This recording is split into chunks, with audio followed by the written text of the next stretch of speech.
Welcome back to my channel.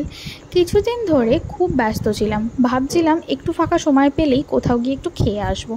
তো যথারীতি যেমন ভাবনা সেরম কাজ, রবিবার একটু ফাঁকা পেতে না পেতেই চলে গেছিলাম লোটা কম্বল গুটিয়ে একদম শ্রীরামপুরে, ওখানেই মুখার্জিতে গেছিলাম। তো যথারীতি রবিবার হওয়ার কারণে ভালোই ওয়েটিং লিস্টে নাম লিখিয়ে দাঁড়াতে হয়েছিল, মোটামুটি 30 মিনিট। তো যাই হোক, দীর্ঘ প্রতীক্ষার পরে আমরা ভেতরে ঢুকে গেছি। ফাইনালি ঢুকে যাওয়ার পরেই আমরা সময় নষ্ট না করি অর্ডার করে নিয়েছিলাম ফার্স্টেই ফুল প্লেট চিকেন তন্দুরি। এটার দাম ছিল 460 প্লাস জিএসটি। খেতে তো আমার খুবই ভালো লেগেছে, 4.5 আউট অফ 5 দেওয়া যেতেই পারে অনায়াসে।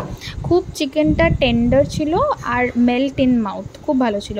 একটা ফুল প্লেট নিয়েছিলাম, এটাতে 4 পিস ছিল, তোমরা 4 জন গেলে ইজিলি খেয়ে নিতে পারবে। তারপরেই মুখার্জিজের ফেমাস মাটন বিরিয়ানি। আমার তো দাদা বৌদির থেকে বিশ্বাস করো এখন মুখার্জিজের মাটন বিরিয়ানিটাই দারুণ লাগে খেতে।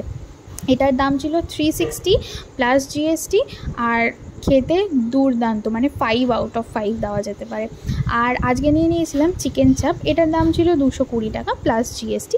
এটাও খেতে খুবই ভালো ছিল, মানে ওই 3.5 কি 4 আউট অফ 5 দেওয়া যেতেই পারে অনায়াসে। আমার তো খুবই ভালো লেগেছে। অল ওভার এখানে মুখার্জিতে আমি মোটামুটি অনেকবারই এসেছি, আর এদের খাবারের কোয়ালিটি আমার প্রত্যেকবারই সেম লেগেছে। মানে কোনোবারই এমন লাগেনি যে হ্যাঁ একটু কোয়ালিটিটা ডিটোরিয়েট করেছে, কোনোবারই লাগেনি।